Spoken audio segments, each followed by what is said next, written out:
Hi all, I have quite an interesting game of Wei Yi played in the Gibraltar tournament of 2014. His opponent here was Louis Galego. Louis Galego was awarded the GM title back in 2002. He was Portuguese champion in 1997, 1998, 2004, 2005, and he's played in 10 Olympiads. So he's like the strongest player from Portugal.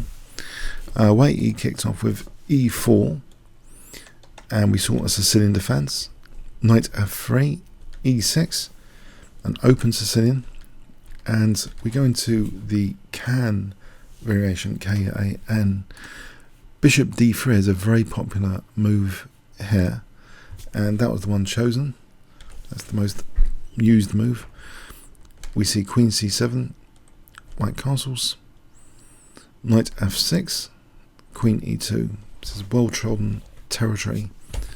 d6, and now usually the Nxc4 bind is set up here with c4. Wei Yi played actually f4, and often players with black play knight bd7, keeping things quite flexible. Here actually black played knight c6, a bit rarer. And Wei Yi took on c6. Normally you would be cautious doing this because black actually is getting a pawn towards the centre here. But are there some subtle downsides of this? Black's development speed is not great with this pawn move here. He hasn't yet castled or even moved the bishop. We see knight d2. Now this is slightly unusual. Usually knight c3 is played. Knight d2 actually keeps this diagonal open, and also the knight has some interesting possibilities on d2 for c4 and f3, and it's actually one of the engine top choices. It's interesting, yeah, knight d2 in live book is only 2 games, whilst there's 31 games with knight c3. So it's an interesting choice, knight c4, knight f3, opening the bishop, and black seem to not be too concerned about this diagonal. In fact, trying to blunt it perhaps in advance with e5. Now here white plays b3, so he's just going to put pressure on e5. We see bishop e7, bishop b2, and now bishop e6 was played. Although there's pressure on e5, is it that bad? Okay, because at the moment, any f takes, you might think, well, is e5 in trouble with knight c4? I think black can just play to knight fd7. So say takes. At the moment, black can play knight d7 here, and this is fine for black. This looks fine for black. There's no major issue here. So maybe that's what black was counting on. But we see king h1. And now maybe black should have considered casting. He actually played a5. And here white does exert quite a bit of pressure after f takes, d takes, but not knight c4. A much stronger move. Knight c4 again is knight d7. A much stronger move here, bishop c4. This is actually really quite annoying. For black, he doesn't really want to accept double pawns there. That would be looking horrendous. And if the bishop drops back, it looks like a real waste of time. But it can't use the d7 square, knight f3. That starts to get really annoying. So what does black do? This is just looking dreadful.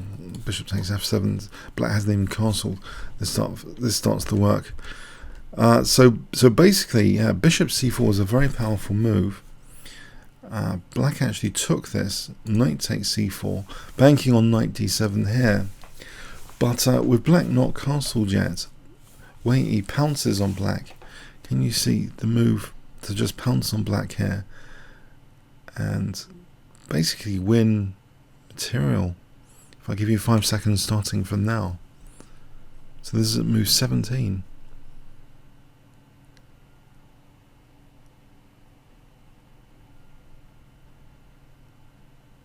Okay, queen h5, very direct move. That weakness of the last move, it's not guarding h5, it's pounced on. So hitting f7, of course, and e5. Can the queen be evicted? Well, black castle giving up e5.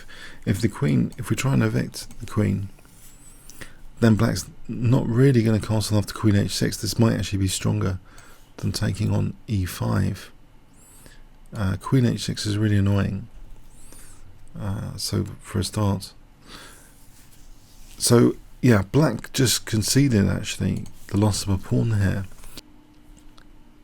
There is actually a resourceful way to avoid the loss of a pawn with bishop f6. So that's defending against f7 and also e5 simultaneously. The problem here is white has a strong bind on the position. This might actually be worse than giving up the pawn.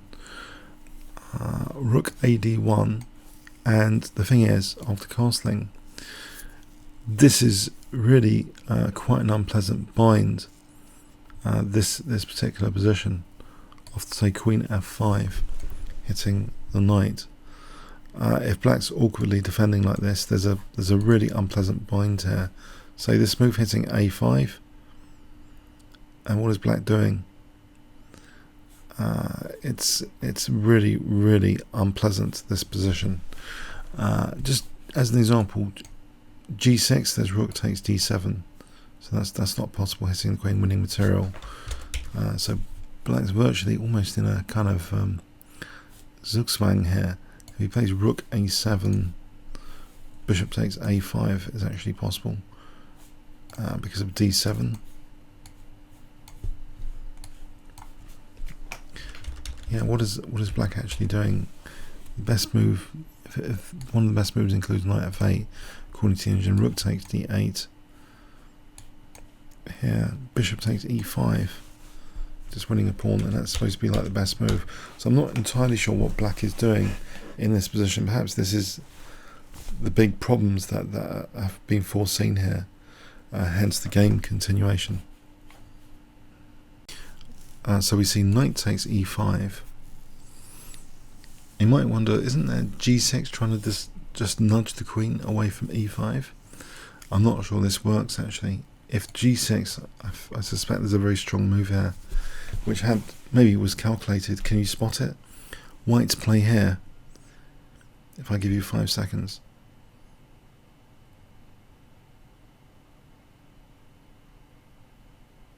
Yeah, white in this position doesn't have to move the queen.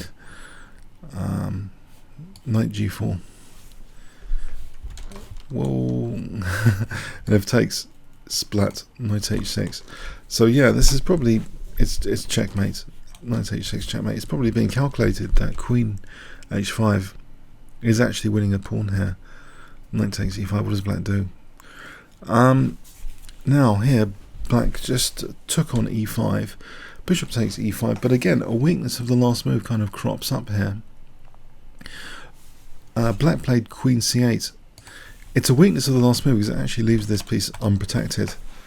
And if you can deduce that as like the latest news of the position are that the opponents played a move which creates a slight weakness, a loose piece, how can you exploit that? There's a nice tactic here which actually does exploit that rather elegantly, rather unexpected actually. If I give you 5 seconds here, what's the final move of the game? What would you play here?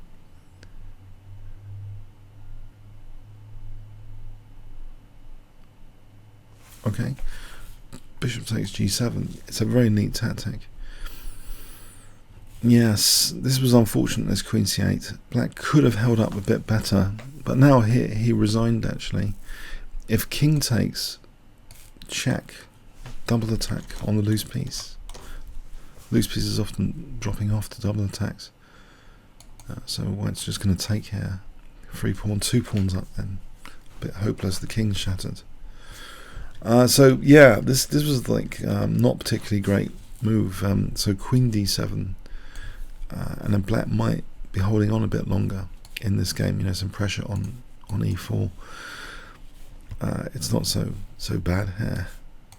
Well, the game could continue. For example, like this. There's some pressure to deal with. It's not a trivial task to win the game eventually. But yeah, white is a pawn up with the advantage. But in the game, that was very briefly finished after bishop takes g7. So yeah, there's some very interesting games that Wei Yi has played in Gibraltar. Some of them may be quite instructive to go after, to go over as well as after. So I hope you got something from this. So Wei Yi currently is 16 years old.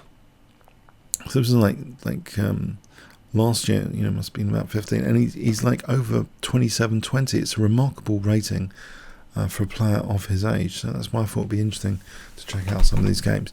Comments or questions on YouTube. Thanks very much.